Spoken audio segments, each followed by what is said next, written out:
2004లో faction దాడిలో ఆనాడు కాంగ్రెస్ పాలకులు మన కార్యకర్తల్ని చంపేస్తే వాళ్ళ పిల్లల్ని సొంత పిల్లలుగా దత్తకు తీసుకుని చదివించిన గొప్ప నాయకుడు మన నాయకుడు చంద్రబాబు నాయుడు గారు. ఆనాడు మీ అందరు తెలుసు, గండిపేటలో ఏకంగా స్కూల్ స్థాపించాం, ఉచితంగా పిల్లల్ని చదివించాం. ఏదో చదువు చెప్పి వదిలేస్తాం కాదు, ఇంటర్ కానీ ఇంజనీరింగ్ కానీ చివరికి వాళ్ళకి ఉద్యోగాలు వచ్చే వరకు కూడా వాళ్ళకి అండగా నిలబడింది మన నాయకుడు చంద్రబాబు నాయుడు గారు. భారతదేశ చరిత్రలో ఏ పార్టీలో అది జరగలేదు. ఈరోజు ఒక మాటలో చెప్పాలంటే మనందరి అదృష్టం, ఇంత గొప్ప నాయకుడు మనకు అధ్యక్షుడిగా ఉంటాం. నేను అనేక సందర్భాల్లో చెప్పా, చిన్నప్పుడు నేను అనుకునేవాడిని నాతో ఉండేదానికి ఆయనకి సమయం లేదు, కానీ గండిపేట స్కూల్కి వెళ్ళేదానికి ఆయనకి సమయం ఉందని.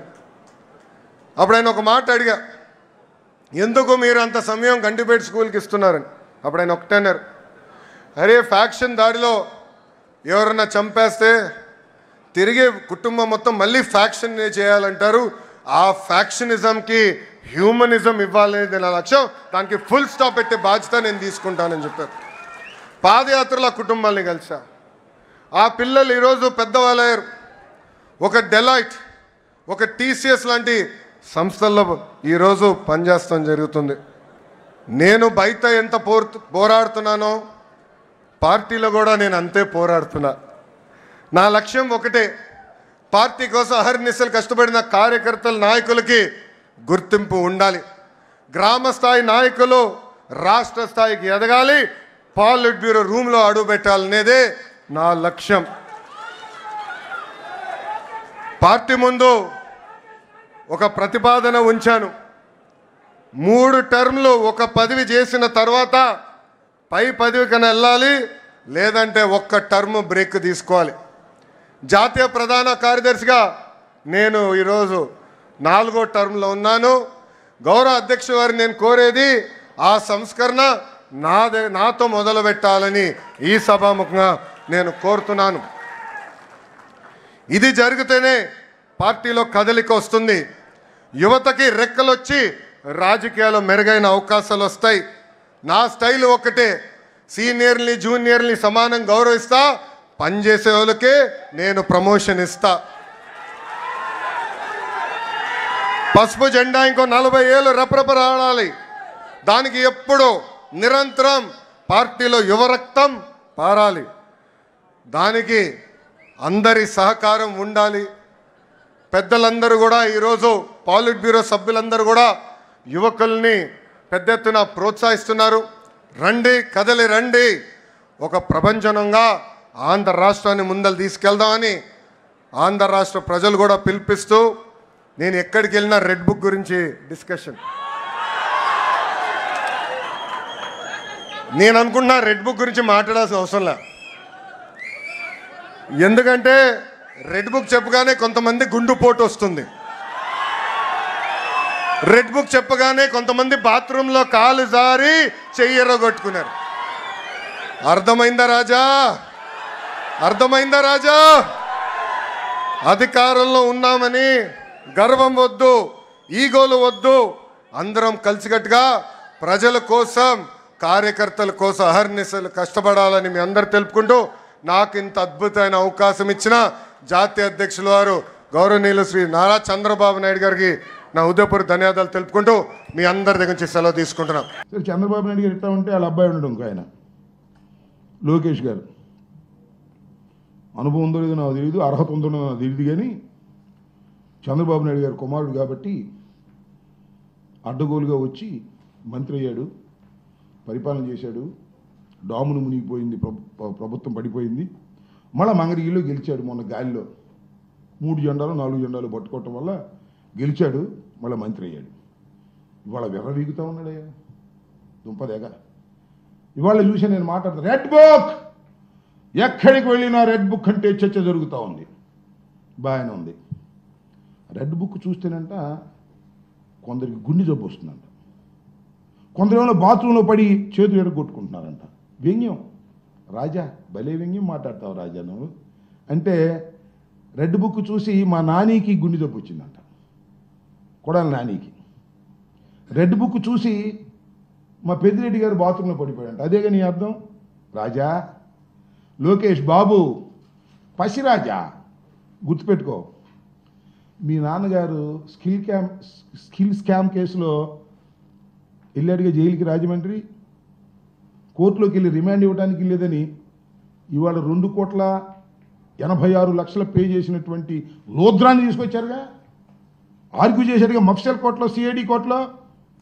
సాక్షాత్తు ఢిల్లీ నుంచి స్పెషల్ ఫ్లైట్లో వచ్చి ఏసీబీ కోర్టులో ఆర్గ్యూ చేశాడు, చంద్రబాబు నాయుడు గారిని రిమాండ్కి పంపడానికి వీల్లేదు, రిమాండ్ తిరస్కరించండి అని. అయినా కోర్టు వారు, న్యాయస్థానం, జ్యుడిషియరీ సాగనంపారు, కోర్టుకు వెళ్ళాల్సిందేను, జైలుకి వెళ్ళాల్సిందని. వెళ్ళిన తర్వాత రాజా, లోకేష్ మీ నాన్న పాటలు ఏం పడ్డారయ్యా, దద్దురు అన్నారు.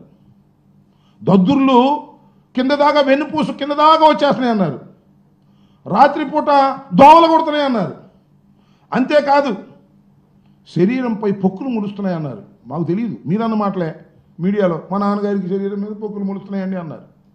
అంతేకాదు 750 మంది డ్రగ్స్ తీసుకునేటటువంటి ఖైదీలు ఉన్నారు, దానిలో మా నాన్నగారికి ప్రాణానికి ప్రమాదం అన్నారు. ఉనికిపోయారు. ఇది ఒకటే తక్కువ. మరి వాళ్ళు మాట్లాడుతున్నావు, అధికారం వచ్చేటప్పుడు నువ్వు మాట్లాడుతున్నావు. ఎవరిని?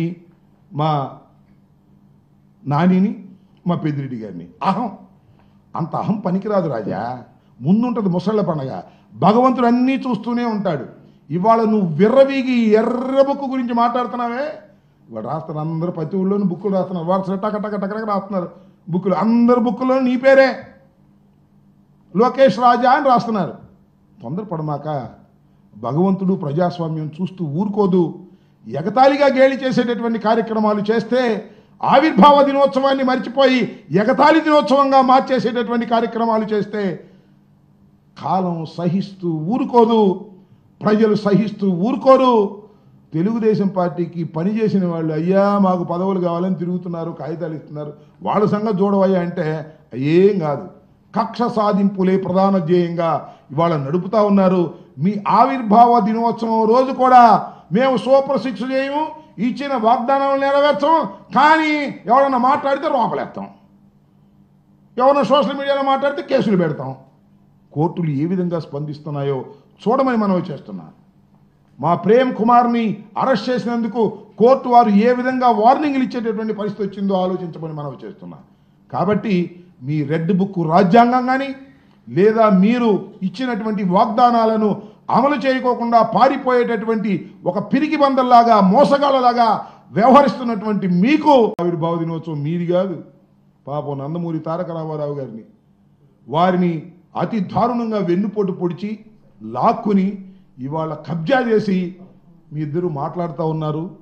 ఇలాంటి దుర్మార్గమైనటువంటి పార్టీకి రాబోయే కాలంలో కాదు, ఎప్పుడైనా సరే ఛాలెంజ్ చేసి చెప్తున్నా, సింగిల్గా వస్తే నీకు లేదు, వాడి భుజాల మీద వీడి భుజాల మీద ఎక్కడమో, వాడు కాబట్టి వీడిని వాడుకోవటం, వీడి కాబట్టి వాడు వాడుకోవటం, ఇట్లా అవకాశవాద రాజకీయాలతో బతుకుతున్నది ఆ పచ్చ పార్టీ తప్ప స్ట్రైట్గా వస్తే బతికే పార్టీ కాదు అది.